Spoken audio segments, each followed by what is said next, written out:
everyone, and welcome to the Philosophy of Fitness podcast, episode number 37. My name is Haley. I'm going to be your host today and every single day that you are tuning in. So today I am joined with my friend, Rori Zura. We actually used to work together, and she's someone who's super passionate about fitness, and obviously we were at the same place. We had worked out at the same studio.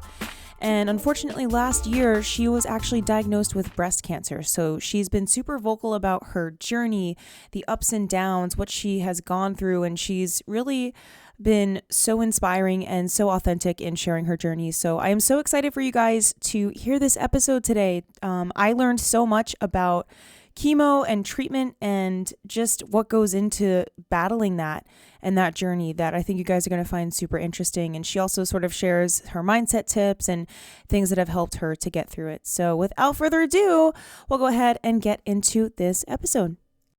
All right. Hello, everyone, and welcome back to the Philosophy of Fitness podcast. Today, I am joined with Rori Zura.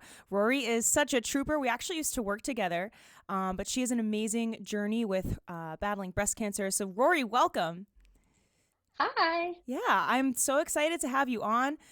We actually used to work at Orange Theory together. So it's crazy to think that that was like a year ago already.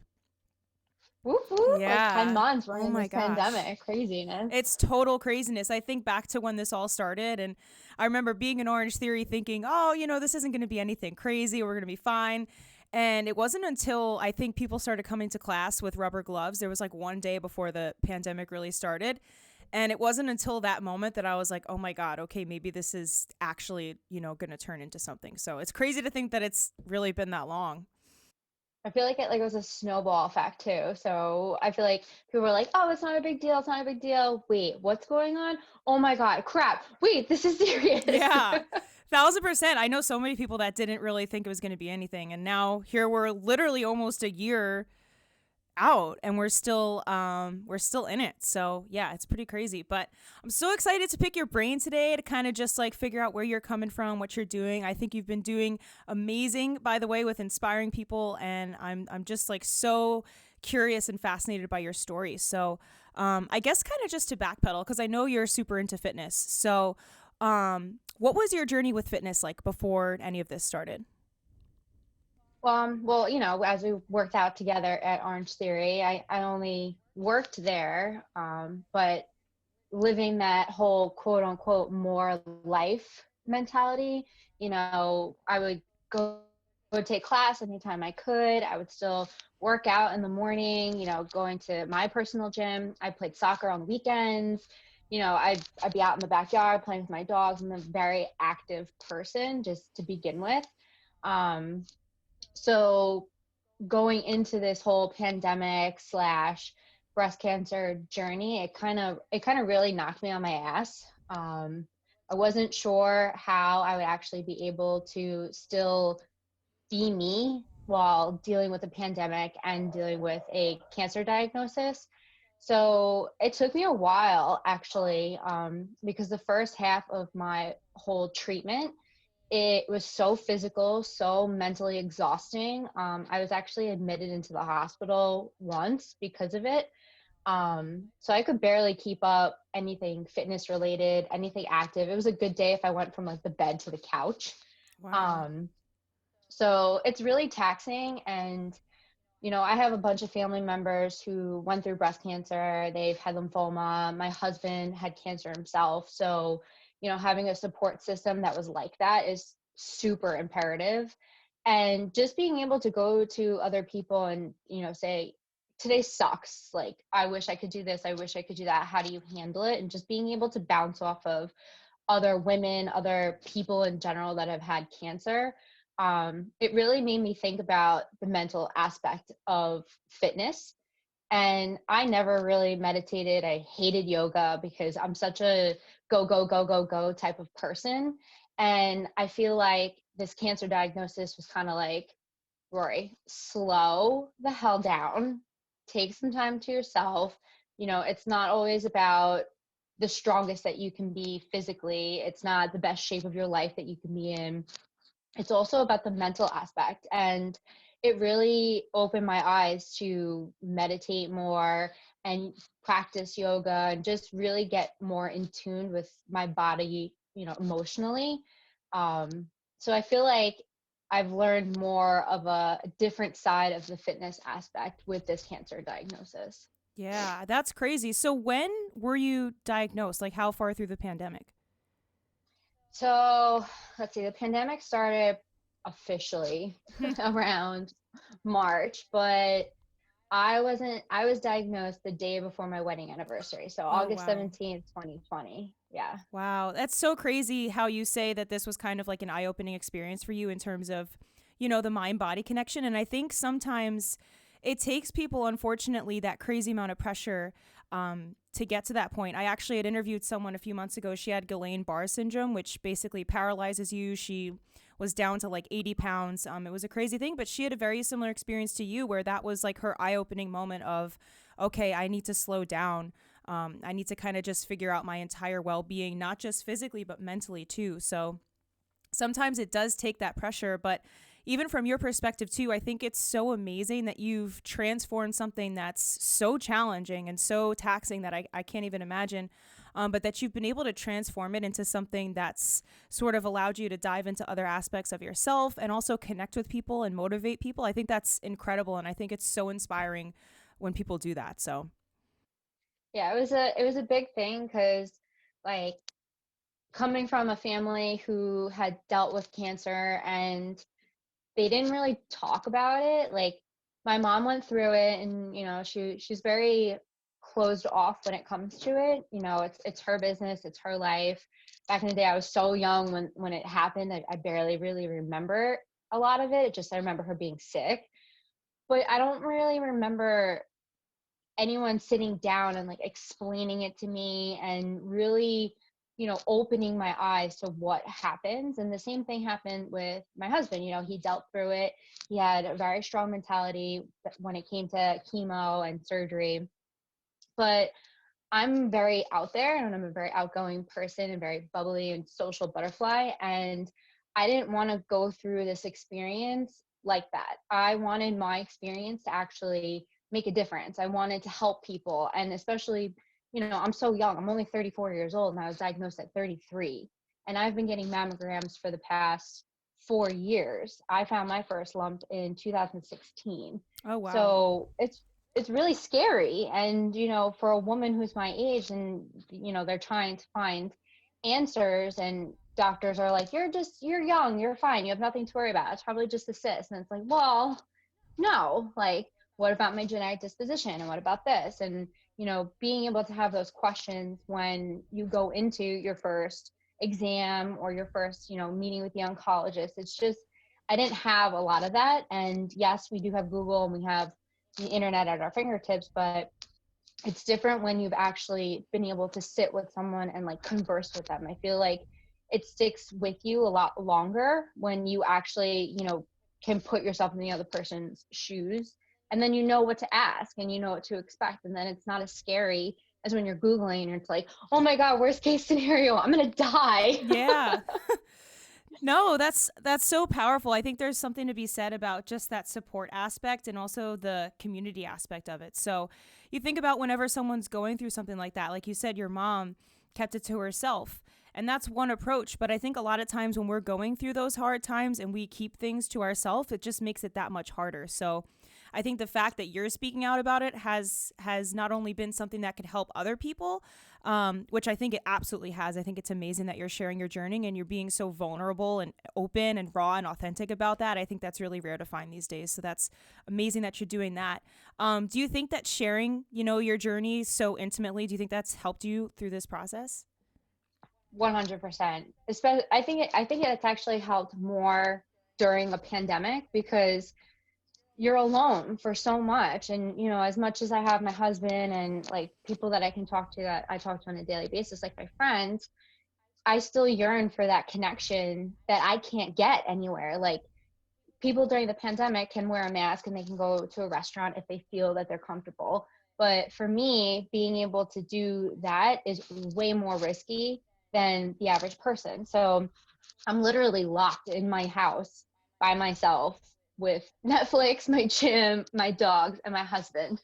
So being able to, I guess, overly share just brings out other types of communications that I haven't had. I've started talking to people from high school that I haven't spoken to in years because of this. And it's not because they're trying to pry. It's because, they've either found a lump themselves and they're petrified and they don't know what to do, or they genuinely want to help. And it's great being able to see people come together for a situation like this. Yeah, absolutely. And I think there's something to be said about just speaking out, especially during the pandemic. I mean, a lot of us are still stuck in that position, obviously, not to the extent that you are, but I think a lot of people now are yearning for that connection, like you said, for that sense of community that's really hard to find, even especially in places that are really hard hit with COVID right now. So I think it's really important to be authentic and to share that. And I think sometimes we get caught up in our own head, like, oh, people are going to judge me if I say this, or you think, oh, is this something I should probably just keep to myself, like oversharing, that kind of thing. But it actually has the opposite effect. At least it has for me too.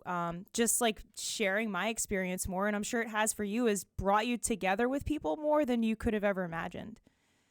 Yeah, there's times where like I'll have these thoughts in my head and I'm like, I wonder if anybody else has thought of this. And then I'll go into like one of my support groups and lo and behold, someone's talking about it. I'm like, oh my God, I was just thinking about this. And it's something that's been able to kind of get me out of my shell also.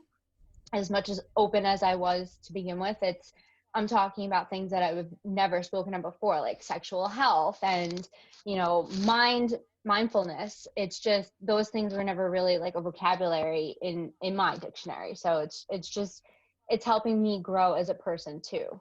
Yeah, it's really cool to see how, again, you're transforming it into something that's beneficial, to self-development, to helping others sort of tap into that part of themselves. And I'm curious to hear, because you mentioned it before, that like mindfulness and yoga never really used to be a part of, your thing. So since receiving your diagnosis and your treatment, how have you sort of started dipping your toes into the whole mindfulness realm?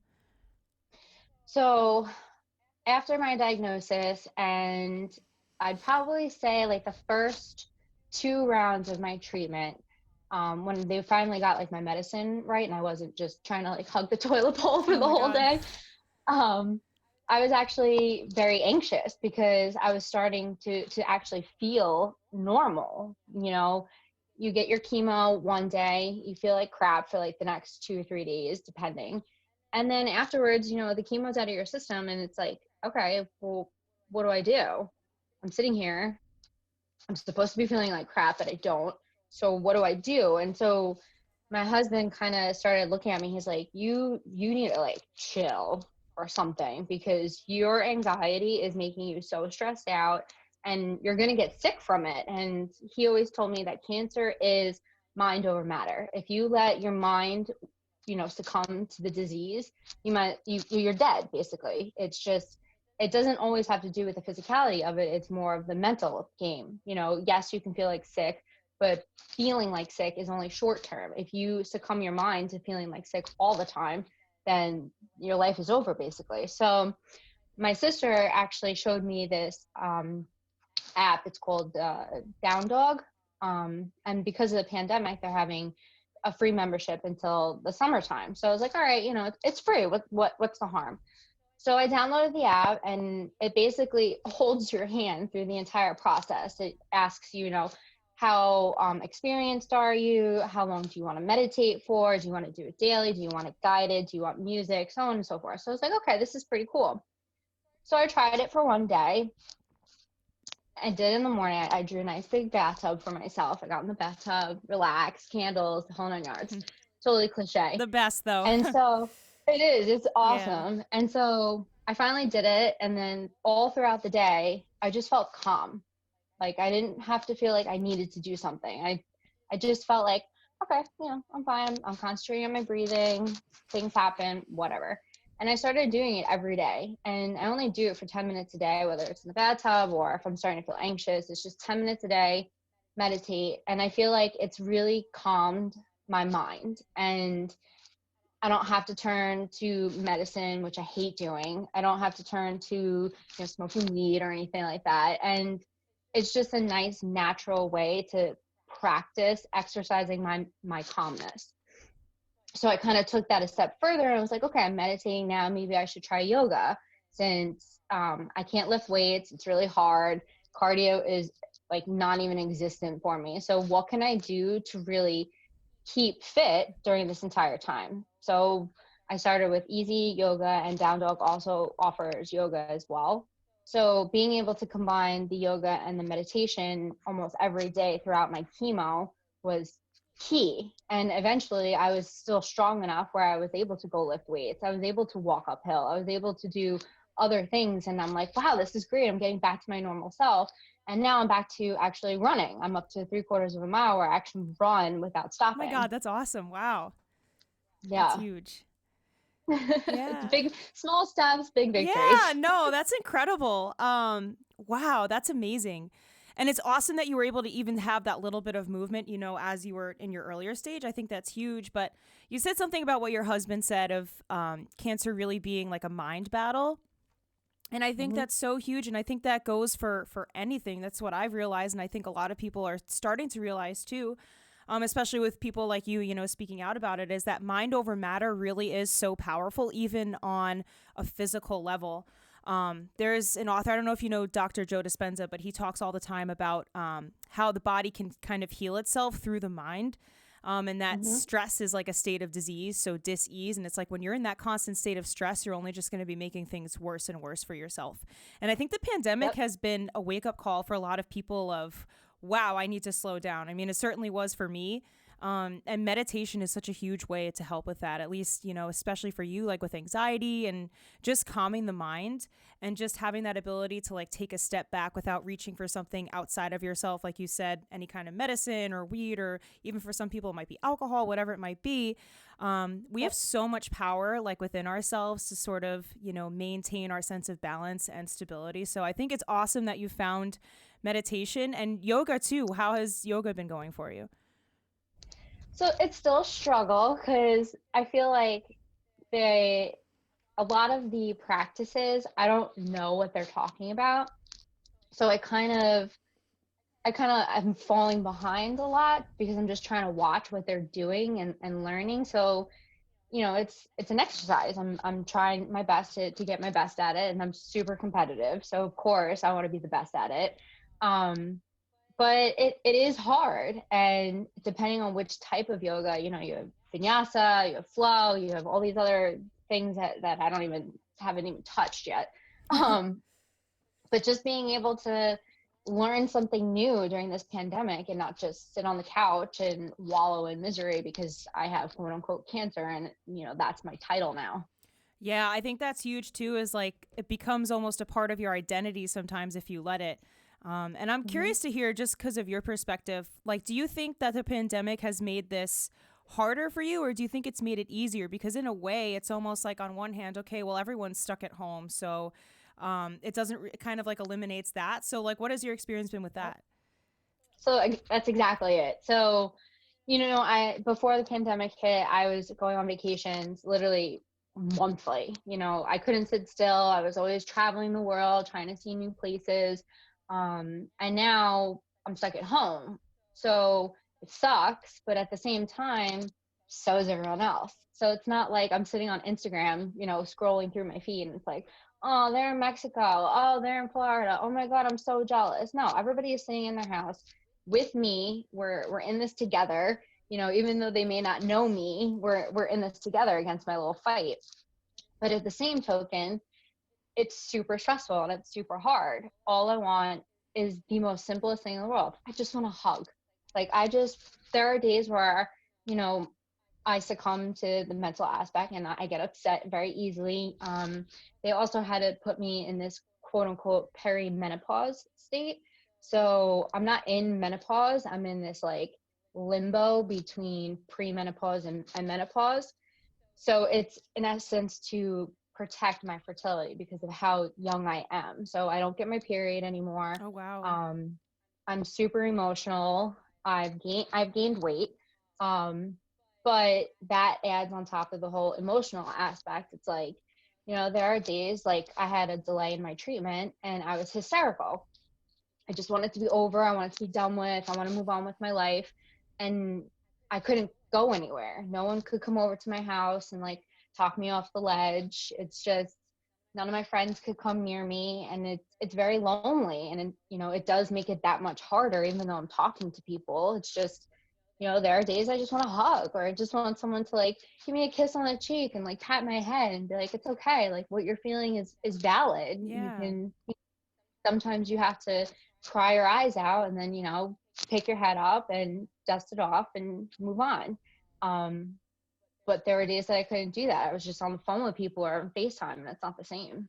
Oh, it's absolutely not the same. And I think that's so important for people to realize too, is that it's okay to not be okay sometimes. And that's something that took me a really long time to realize, is that I would beat myself up if I was not feeling great. But I think everyone during this pandemic, I know me certainly I've had moments where it was the same thing, like early on, where I break down crying just because I want someone to give me a hug, like the same kind of thing. Like, these are crazy times, and it's okay to feel that. And I think it's important to allow yourself to feel that.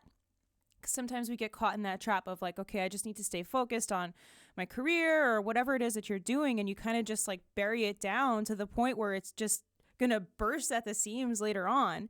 Yep. Mm-hmm. So I think even for people, if they're listening to this, if they're dealing with cancer with someone in their family, even if they're not, like, it's okay to feel your feelings, right? Like, it's okay to experience that. Listen, like, kind of shitty right now, kind of not feeling the best. Let me just like feel this and let it move through me and then move on. I think that's so important. And it sounds like it has been for you too. Yeah, I used to make a joke with my husband. I'd be like, if one more person tells me you've got this, I'm going to punch them in the face, because I'm okay. I'm allowed to feel what I need to feel. And if crying my eyes out in a pillow, screaming and punching thing is going to make me feel better, then give me that 15 minutes to have a mental breakdown, because I'm only going to get stronger based off of it. Because I'm going to turn around and be like, what are you doing? Come on, let's go. We're not like this. Yeah, no, I think we totally need that. Like, everyone needs that, is to just release it. Because I had someone come on a few weeks ago to talk about like trauma release and how we store trauma in our body, and even just any really heavy emotion. And it's like, whatever you're feeling, like, it wants out. It wants to move through you. It wants to just get out. So we got to just release it. Sometimes that's screaming in your pillow and crying. Sometimes it's taking a run across the block if that's what you need. Sometimes it's scribbling in a notebook. Like, whatever it is that you can do to release, it's only going to help you in the long run, especially if you're going through a crazy time like a cancer journey, or even just the pandemic in general. Whatever it might be, allow yourself to feel it. And I think it's so important that you say that too, of like people always saying, oh, well, you got this. It's like, well, sometimes we want to just hear, you know what? It's okay. Your feelings are valid. It's okay for you to be upset right now. Like, sometimes we just need that space for us. 100%. Yeah. So I think it's awesome that you kind of shed light on every aspect of the journey. You know, you don't sugarcoat it. I think you're very authentic with what you share and what you've been going through. And I think by you doing that, you're also creating that space online for other people who are going for that journey to be like, okay, I'm not alone in this. Like, it's normal for me to feel this way. It's normal for me to not be okay today, or to, celebrate a really small victory of just getting from the couch to the bed. Simple things like that. So I think it's really powerful, what you're doing with that and sharing on social media. And I had another question for you, because I know that you were, this is kind of shifting gears a little bit, but I know that you were keto back when we used to work together. So has your diet changed at all through this? Oh yeah. So the initial diagnosis, of course, my first instinct is go on Google, read all the horror stories that are going on. But I also wanted to understand, how would me being on keto affect it? Is me being keto the reason why I got cancer? Mm-hmm. Because you're eating a lot of quote unquote fats, even though they're healthy. It doesn't have anything to do with it, first and foremost, especially my specific diagnosis. But they actually were studies that had shown keto to be successful with chemotherapy. So I was like, sick, this is great, I'm going to rock this. What they don't tell you is when you go through chemo, your taste buds change and everything about you changes. So I would be sitting there and I would be eating certain things, and I would have to put the food down and run to the bathroom because it tasted horrible. I couldn't digest it. I couldn't keep it down. So the only thing that really helped me were carbs, my nemesis. Wow. So I had to completely switch gears and go from a completely keto diet that I was super strict on to now a low carb diet, basically. So as much as I would be comforted and I could keep food down, which is essentially what the doctors want you to do because you need the energy, I wasn't happy eating any carbs. So I started finding alternatives on, Pinterest and things like that. What can I make that's, quote unquote keto, paleo, low carb friendly that I can actually make? So I learned how to bake, I learned how to cook. I was trying everything and anything that I could to just keep things down, especially during the first half of my treatment. During the second half of my treatment, I kind of lost a little bit more of my self composure, and I was just like, whatever I can eat, I'm hungry. And the steroids that they put you on for the entire duration of your chemo makes you just more hungry to begin with. So keto and low carb kind of went out the window for quite some time. But then I finished chemo, and now I'm back to focusing on how to prepare for surgery, and I'm learning, what can you eat that's super beneficial to be able to prepare your body for surgery. Because what I had no idea going into this whole journey was when you are giving chemotherapy, you are being pumped through with oxidants. So if you're sitting at home taking supplements like vitamin C, zinc, vitamin D, they're all antioxidants. So it is counteracting the chemotherapy. So they tell you that you're not allowed to take any supplements during chemotherapy. You can't even eat a grapefruit. Oh my God. They specifically tell you you're not allowed to eat grapefruit. You're not allowed to take anything that has a high concentrated dose of vitamin C. So I had to switch gears from that too. I couldn't take my iron. I couldn't take vitamin D. I couldn't take my joint supplement. And I became severely anemic. My hip surgery that I had when I was 25 was exasperated. At one point when I was hospitalized, they found what is called a Chiari, which is the swelling of the back of your brain. So my brain was swelling to the point that it was pressing on the spinal cavity. Whoa. And I was getting massive headaches, dizziness. I had blurred vision. At one point, I lost vision. I couldn't see anything from this, and I couldn't take anything to fix it. So struggling with how do I get my nutrients now to be able to make sure that my body is so set back from chemo to preparing for surgery without taking those supplements, because you're not allowed to take supplements before surgery either, because they can cause bleeding. So I've learned more of how to stay away from the keto and the low carb and focus more on a balanced diet. And it's really hard because I don't feel the same like how I did on keto. I don't have like the energy that I used to have on keto. I don't know if it's just from the months of being on chemotherapy and it's just they tell you you're going to be tired. But I just think about, how much clarity, how much energy. I was like spry, ready to go. And now the littlest things just, they make me tired. And I have to remind myself, like, okay, you just had a major setback. We'll get back to how we were. It's not a big deal. Sit, rest, take 10 minutes. And then realizing, my food that I'm putting into my body is what's fueling me. So it's like the carbs are slowing me down, and it's frustrating. Wow, that's insane. There is so much that you just shared there that I had no idea about, especially vitamins and supplements. That's crazy that you can't take any of that. But what I think is that, if you look at things from like a big perspective, right? You're somebody who was really strict with keto. I even remember you were always, right on with everything keto. But it's like with what you're going through now, it's almost like you're at this point now of understanding, okay, this is a temporary thing for me. This is something that I have to do now.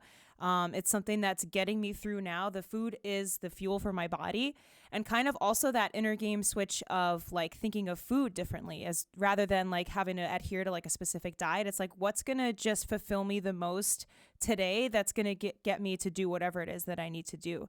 So I think that's a huge shift. And I think that's something that a lot of people could take away from this too, is just like the temporary nature of everything. I always say, people are like, this too shall pass. And I say that for things that are good and for things that are bad, because the bad times will pass. But the good times will pass too. But the thing is, because of that sense of temporariness, it kind of makes us appreciate those good moments, a little bit more. But I Yep, think, you gotta live in the now. yeah, absolutely. It sounds like that's been a huge, shift for you. Do you feel like you're more mentally present now, like than you were before? Yeah. Like I'm more mentally present in the fact that I'll wake up in the morning and I'll still intermittent fast. I've been doing that this entire time. And I've actually gotten way better. It's now 2:30 in the afternoon and I haven't had anything to eat at all today and I'm not even Oh, hungry. wow. Yeah. So I've learned that I don't have to eat all day long to have fuel. My body stores the fuel and uses it when it needs to. So I only eat when I'm hungry now. And now I'm eating the things that are more nutritious for me to be prepared for the things that I need to do in the future. So being able to say to myself, for the past year and a half that you did keto, you did great. You conditioned your body. Your body now learns to burn fuel off of fat and carbs. And here I am now, looking towards the future, understanding that everything that I do in this moment in time is going to affect what happens to me in the future. And my whole thing is to get rid of this cancer. So every day from now until they tell me that I'm in remission, and even after that, is making sure that the things that go into my body are going to get me into the future. Yeah, that seems like very much more of a conscious shift of being very conscious and aware of what you're putting into your body, and what you're consuming. I think our diet even goes beyond just what we eat. I always think it's what we read, what we watch on TV, who we surround ourselves with. Has your diet in that grander sense changed of like what you're consuming? Oh yeah. So I'm definitely drinking a ton more water now, which is the vitality of life, basically. When you're going through chemo, you're basically told that you have to drink a gallon of water minimum a day in order to keep from dehydrating. So all day long, I'm literally chugging water, and it never quenched my thirst enough. So that's another aspect. I never used to drink a lot of water to begin with. I drink my 8 glasses a day, great, no problem. But being able to stay consistently hydrated is a huge thing. And I see it in my skin. My skin has never been clear before, which is weird that chemo made my skin so clear, um, which is a great thing. But that's one thing. Eating more fruits and vegetables instead of just defaulting to whatever my husband decides to cook, like being present and saying, no, no, no, I haven't had, a lot of vegetables today. Let's make some broccoli or spinach, and just eating a variation of different things that I didn't really eat a lot before. And then I've noticed also like things that I used to like, I don't really eat them that much anymore because my taste buds have changed. And now I'm thinking to myself, okay, so now that my body has physically changed and I like things that I don't like and don't like things that I liked, I'm changing a lot of aspects of my life. I don't really eat a lot of spicy foods anymore because they trigger a hot flash for me, which is Oh, another great wow. menopause thing for me to deal with. So it's like I don't get to enjoy, Mexican night anymore. And I'm coming up with different alternatives for me to be able to eat while sticking with like the meals that my husband likes. Yeah, it sounds like it's been a complete change of everything for you, not even just like your taste buds and your physicality, but even just your mindset. It sounds like everything has sort of just been reset in a way. Yeah, and it's kind of like little things too. Like if you put too much pepper in an omelet that I make in the morning, I have a hot flash. So it's like the things that I'm now cooking with, I have to consciously think of to myself, is this going to cause me pain or suffering later on? If it's yes, is it worth it? So it's like, there's times where I was craving spicy foods and it's like, well, I know this is going to cause me a hot flash, but I'm really hungry and I really want it. So I have to deal with the consequences now. And then I'd have a hot flash and I'm like, crap. Yeah. Wow, that's insane. That's such a I don't know what the word is for it. That's such a like more um connected sense of thinking about what you're eating like on a grand scale. I mean, many people don't even have to think about that. You can just pick up an enchilada without question and you'd be fine. But for you, it's like every single thing has to be, thought through, and you have to think about it from the grand scale of, like you said, is this going to contribute to me beating the cancer ultimately? Is this going to fuel me for the day? So yeah, it all just seems like it's kind of just been this crazy journey of refiguring out your taste buds, like refiguring out your mindset, the whole every aspect of you, kind of just like getting to know yourself again, almost is what it seems like. So what do you think has been your biggest positive takeaway from everything that you've been going through? So, through this entire process of how open I've been, I've had several women specifically, you know, basically ask me to hold their hand during their own process, and I'm more than happy to help. I'm here for you. Um, and it really made me open my eyes to think of, I'm unemployed right now. I was furloughed from my job because of the pandemic, which in hindsight was probably a good thing because now I can focus on my health. But now it's like, I'm going to go through surgery soon. I'm going to be, fingers crossed, in remission as soon as I get a hopeful, clear pathology report. And it's like, what am I going to do with my next chapter of my life?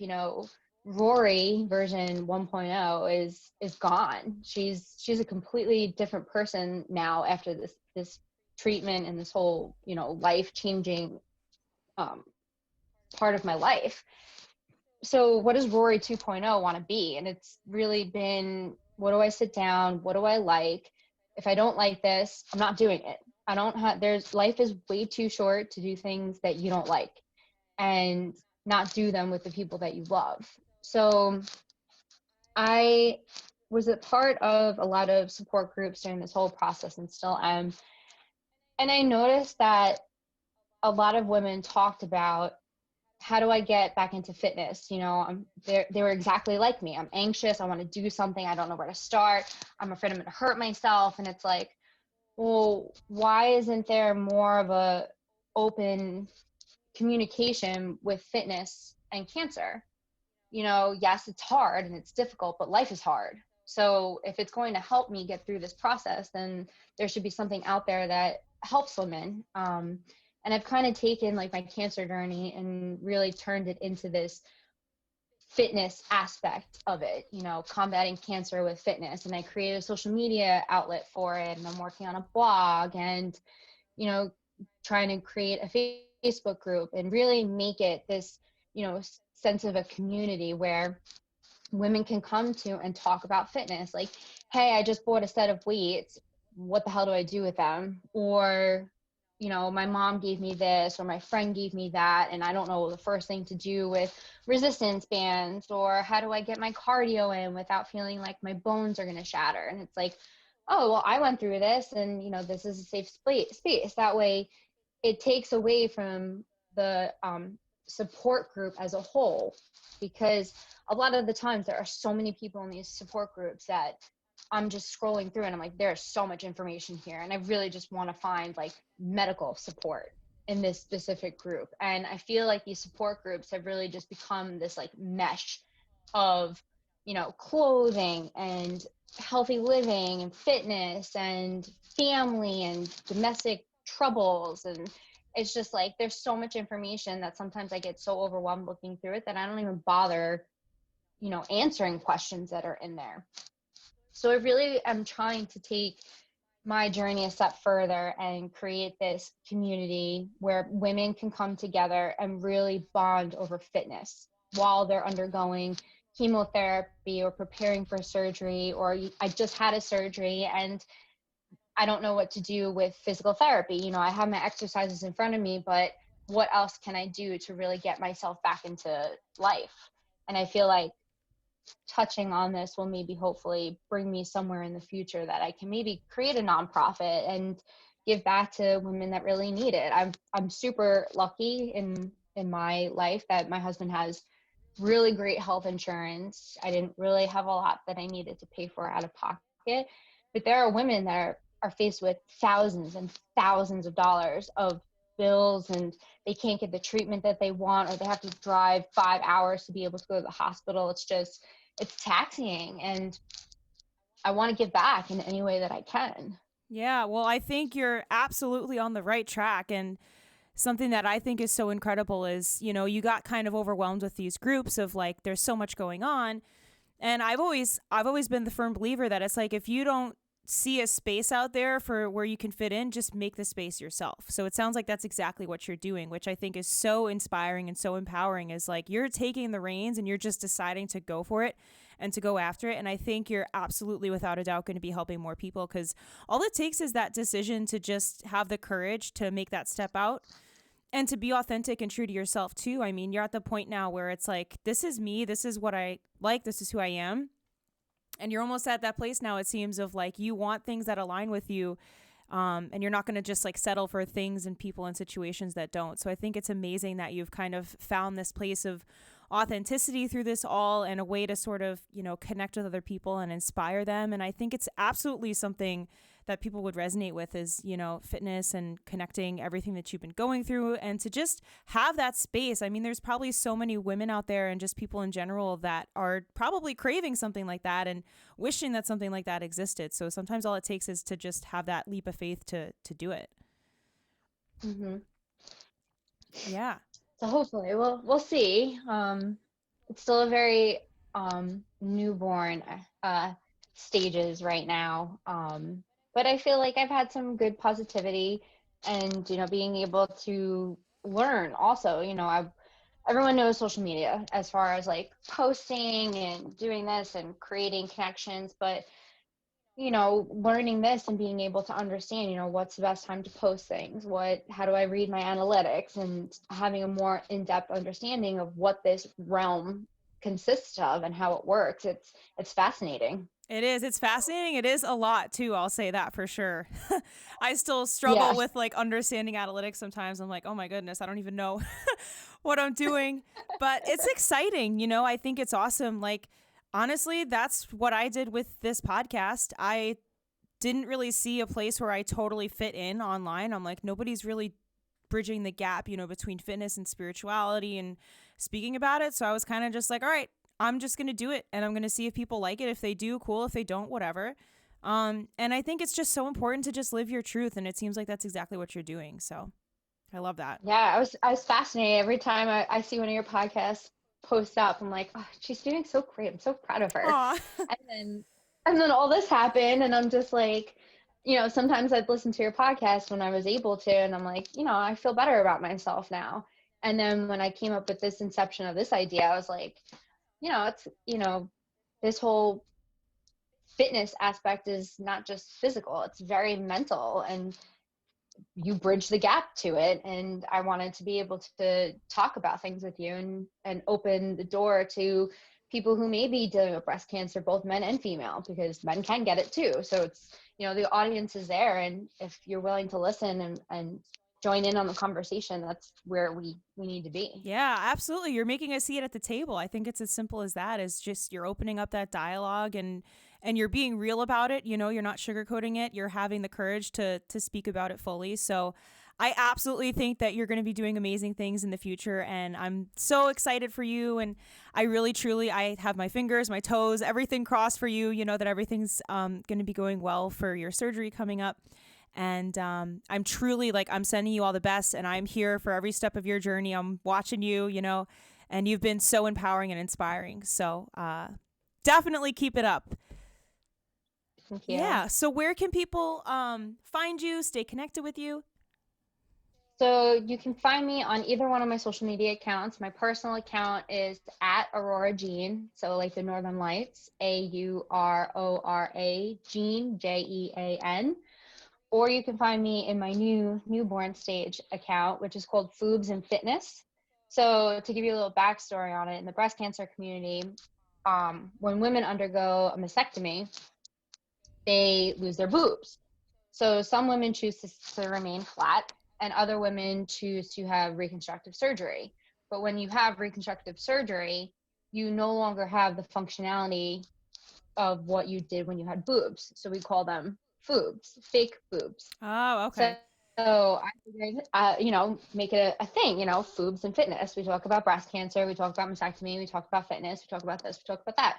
And it's nice to have discussions with, people. One of the girls that I'm friends with on that account actually reached out to me, and she was like, I didn't have reconstructive surgery with implants. Do you still consider, me a FOOB? So I'm like, yeah, absolutely. Why not? And she's like, well, because I had reconstruction with fat, which is called a DIEP, DIEP. And I said, it doesn't matter because you still have reconstruction to mimic the look of a breast. You no longer have the functionality of that breast. So it's fake in my eyes. Yeah. And I'm trying to make that more of like the norm where, we no longer have boobs, and it's okay. It is totally fine. I'm a female and I'm fine with having fake boobs. I'm only doing it because it makes me feel better looking down and seeing them there. Whether or not they work or not makes no difference to me because I'm alive and that's what matters. Yeah, I think that's so incredible that you're just making such a welcoming place for everybody online, for anybody going through this right now, to know that they have a place where they can go and connect with people and understand that everything they're feeling throughout their journey is valid. I love when people, speak their truth and they just live like in that way and such a powerful, authentic place, I think is so inspiring. So Rori, thank you so much for coming on. This has been like such an amazing conversation. I've learned so much that I never even knew about supplements and everything. So this has been crazy, but yeah, thank you.